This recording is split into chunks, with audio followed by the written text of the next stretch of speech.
Bonjour, nous allons voir le film Tyrann sorti en 2017, un film qui dure 2h43, sorti en langue tamoule. Donc c'est une histoire vraie qui a duré pendant pas mal de temps, de 1995 à 2017. Et ça parle des vols et des meurtres en série.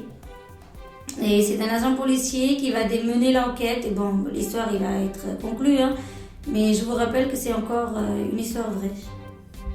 Donc voilà, le film commence. La première scène où nous pouvons voir une salle qui est remplie de documents. Et oui, il y a le transfert des documents en papier en version numérique.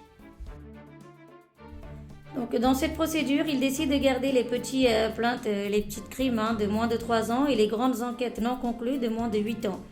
Et le reste, il partira en destruction. En faisant les démarches nécessaires, l'agent de policier est terrorisé, il voit un dossier, il ne comprend pas. Et il essaie de prendre contact avec le collègue qui avait étudié le dossier à l'époque. Et oui, c'est notre héros, l'agent de police, qui avait mené l'enquête. Donc le film recule dans le temps. Le 7 juin 1995, des bandits préparent un vol dans une maison. Ensuite, ils rentrent en toute discrétion, tuent les occupants et les dérobent. La scène suivante, nous pouvons voir le héros de ce film qui participe à toutes les épreuves pour devenir policier. Il réussit toutes les épreuves bien évidemment et obtient le premier rang. Un an plus tard, il rentre chez lui pour une fête religieuse. Le héros frappe à la porte, c'est l'héroïne qui est venue lui ouvrir la porte, elle habite dans la maison à côté. Le héros tombe amoureux de l'héroïne et voilà une petite chanson de quelques minutes. Dans les films indiens c'est tout à fait normal, on peut voir des chansons, des scènes de combat. Bon, vous allez voir tout ça par la suite et vous comprendrez que c'est tout à fait évident de voir des scènes ainsi. Et donc le héros par la suite, il fait pas mal de choses pour attirer l'attention de la fille pour qu'elle aussi elle tombe amoureuse de lui.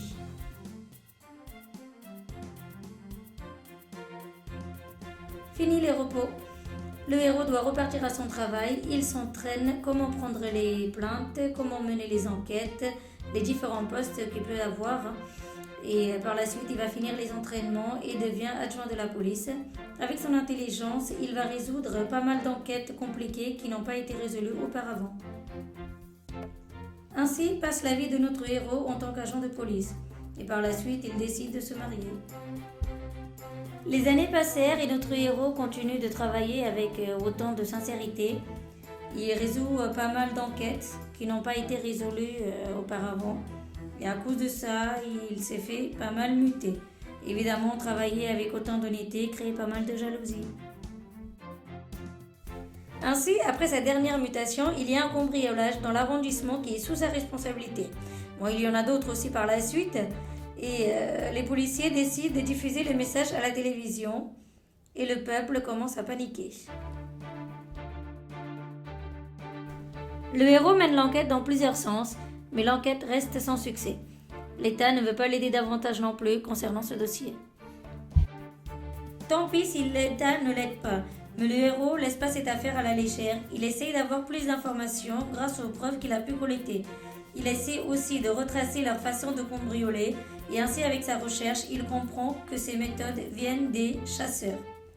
Le héros, il va donc avancer seul avec son équipe, sans l'aide de ses supérieurs hiérarchiques, car il ne veut pas d'aider davantage dans ses recherches.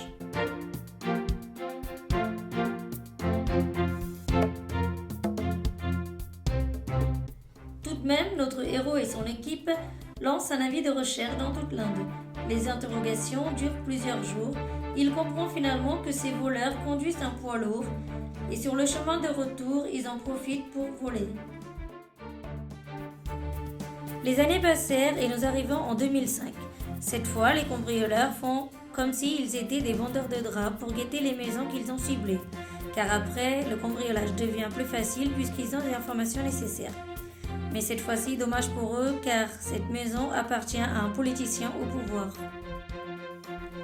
Comme le politicien a été tué, cette affaire devient grave et c'est là que l'État donne de l'importance sur l'affaire. Le ministre demande à notre héros de donner les informations collectées jusqu'à présent. Le héros profite pour expliquer qui ils sont ces bandits. Il dit qu'à l'époque des Britanniques, lorsqu'ils régnaient en Inde au XIXe siècle, en 1930, les bandes appelées Takis couper le chemin des vendeurs et voler leurs biens. L'État britannique avait réussi à calmer quelques-uns à cette époque. Il y en a d'autres qu'ils ont classés coupables. Après la libération du pays, ceux qui ont été classés coupables sortent de cette catégorie. C'est l'État même qui les aide pour qu'ils vivent mieux dans de bonnes conditions. Il y a une partie qui accepte cette aide et qui vivent heureux, et d'autres qui refusent cette aide et qui continuent de vivre à leur façon. Ceux-là, ils sont surnommés les Portis, les Keravas, les Sankis, les Jongerbirds, excusez-moi si j'écorche, les Bingulus, et on a encore même qui s'appellent les Kawarias. Notre héros, lui, il explique que c'est sûrement l'un de ces groupes qui participent au cambriolage. Il commence la chasse aux empreintes dans les 28 États de l'Inde. Il reste encore 2 États qu'ils n'ont pas encore vus. S'ils le trouvent dedans, c'est parfait, sinon ils ne le trouveront nulle part, car ils ont juste cette empreinte pour résoudre cette enquête. Après tant de recherches, les policiers retrouvent l'empreinte dans un camp de détention. Comment ont-ils réussi à trouver ces empreintes? Depuis plusieurs années, les bandits n'ont commis aucune infraction, donc forcément, ils doivent être dans l'un de ces États en prison. C'est dans cette hypothèse qu'ils sont arrivés jusque-là. Ils ont compris que ces bandits font partie des Kawarias. Aussi, ils ont réussi à obtenir une photo d'un de ces bandits. Notre équipe de police est très heureuse d'avoir trouvé un indice. Les policiers recherchent l'accusé très activement dans plusieurs endroits. Ils apprennent qu'il est dans l'état où travaille notre héros. Ils se pressent pour le retrouver. Les bandits préparent leur prochain vol d'un côté et de l'autre côté, nous avons les policiers qui recherchent les bandits. Dommage pour les bandits, ils ont préparé ce vol chez un collègue de notre héros et sa maison à lui est située juste à côté. Les policiers poursuivent les bandits qui courent vers la forêt pour se cacher. Les policiers courent derrière les bandits, mais ils sont futés avec leur méthode de chasse et ils arrivent à attaquer les policiers. L'héroïne se trouve sur le lieu, le chef des bandits la voit et essaie de l'attaquer. Le chien des voisins vient à la rescousse pour les sauver, mais le chef des bandits frappe le chien à mort et le tue. Et il attaque aussi l'héroïne. Le héros arrive. En le voyant, le chef des bandits monte dans un poids lourd pour s'échapper. Le héros vient voir sa femme et il voit qu'elle a réussi à sauver l'enfant de ce collègue, mais elle est inconsciente. Et la femme de son collègue, elle, morte sur place. Il récupère le poids lourd que les bandits ont abandonné, analyse minutieusement et trouve les armes et comprennent aussi qu'ils sont intelligents par rapport à leur apparence. Par la suite, ils préparent une nouvelle équipe et les envoient dans toute l'Inde. Ils ont réussi à trouver le refuge des Kawarias et souhaitent se rendre sur place. Mais l'agent qui travaille là-bas leur explique que se rendre dans leur lieu, c'est comme se préparer à un suicide. Mais ils n'ont pas le choix, notre équipe va quand même se préparer. Notre héros en tête de l'équipe entre dans leur ville. Là-bas, il y avait les 2 plus grands accusés. Ils essaient de les attraper, mais un combat se déclenche. Tout le village se réunit et commence à attaquer les policiers. Ils en font davantage nos policiers, mais n'insistent pas et quittent les lieux. Puis, les policiers mènent l'enquête d'une autre manière et continuent les recherches. Entre-temps, le chef des bandits donne l'instruction de se séparer pour quelque temps et de se cacher. Lui aussi fait davantage. Après quelques jours, le héros retrouve l'informateur des voleurs et demande de les aider à les retrouver. La personne refuse. Les policiers, eux, ne se découragent pas et disent qu'ils pourront donner la protection nécessaire. L'informateur y rigole et demande « Mais est-ce que vous connaissez l'histoire de ces Kawarias? À quel point ils sont dangereux ?» Notre héros, il commence à détailler leur histoire. Dans le temps des rois, les Kawarias faisaient partie des Rajputs. En 1600, une guerre est déclenchée entre les Rajputs et les Mougalaïs. Les Rajputs ont une grande troupe pour vaincre, mais malgré cela, c'est les Mougalaïs qui ont gagné cette guerre grâce à leur méthode. Les Rajputs avaient une croyance. Ils disaient que prier Baouli avant d'aller à une guerre leur portait bonheur. Donc ils commencent une prière. Dans cette prière, ils effectuent une cérémonie avec le sang de vache. Ils disaient que c'est la raison de la perte de ce combat. Du coup, les Rajputs perdent leur emploi et leur habitation, alors ils vont habiter dans la forêt. Une fois dans la forêt, ils commencent la chasse aux animaux pour survivre. En 1980, la chasse est interdite. Suite à cela, ils commencèrent la chasse aux hommes et à leur voler leurs biens. Ainsi, le héros finit de raconter l'histoire des Avarias. Et l'informateur, lui, il accepte de les aider. L'information doit être fournie par la personne qui porte un turban vert. Les policiers attendent. Un jour, une personne porte un turban vert, donc c'est lui qui va fournir le message. Dedans, c'est indiqué qu'ils ont les informations sur la personne qui aide ce peuple. Effectivement, c'est lui qui est le plus éduqué dans ces peuples et c'est lui aussi qui aide à transformer les bijoux volés en argent. Donc, par rapport à ces informations, les policiers décident donc d'arrêter cet homme.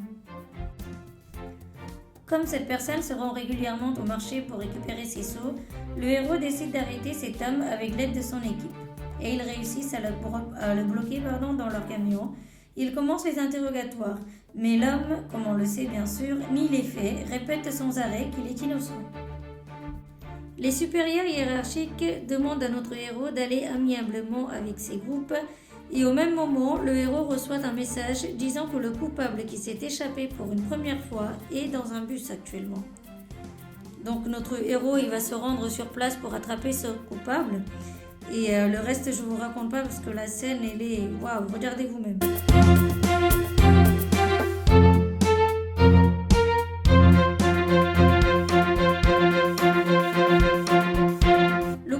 Se fait interroger et le héros réussit à obtenir beaucoup d'informations et des photos de la bande.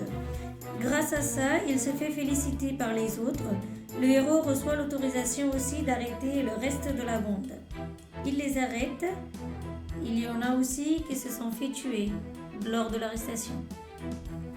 Ainsi, 15 mois se sont écoulés. Le chef de la bande ne s'est toujours pas fait arrêter.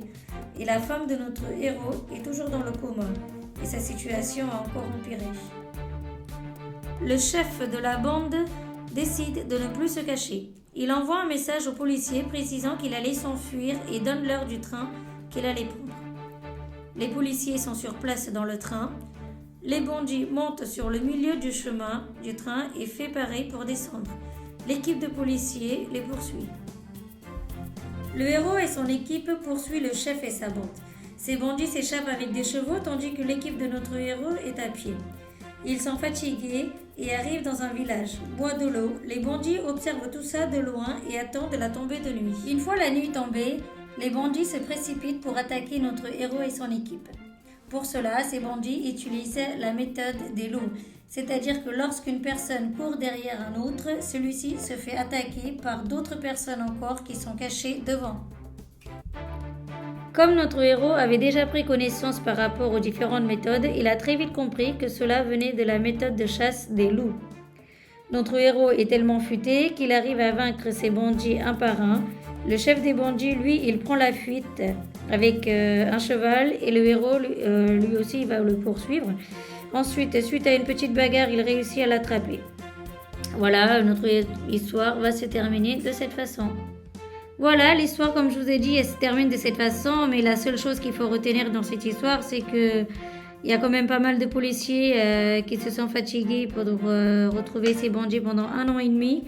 Et aucun de ces policiers n'ont eu aucune reconnaissance ni d'augmentation de poste. Et voilà, le film est fini. Merci d'avoir regardé la vidéo avec nous. Likez, commentez, abonnez-vous et n'oubliez pas de cliquer sur la petite cloche pour ne rater aucune de nos prochaines vidéos.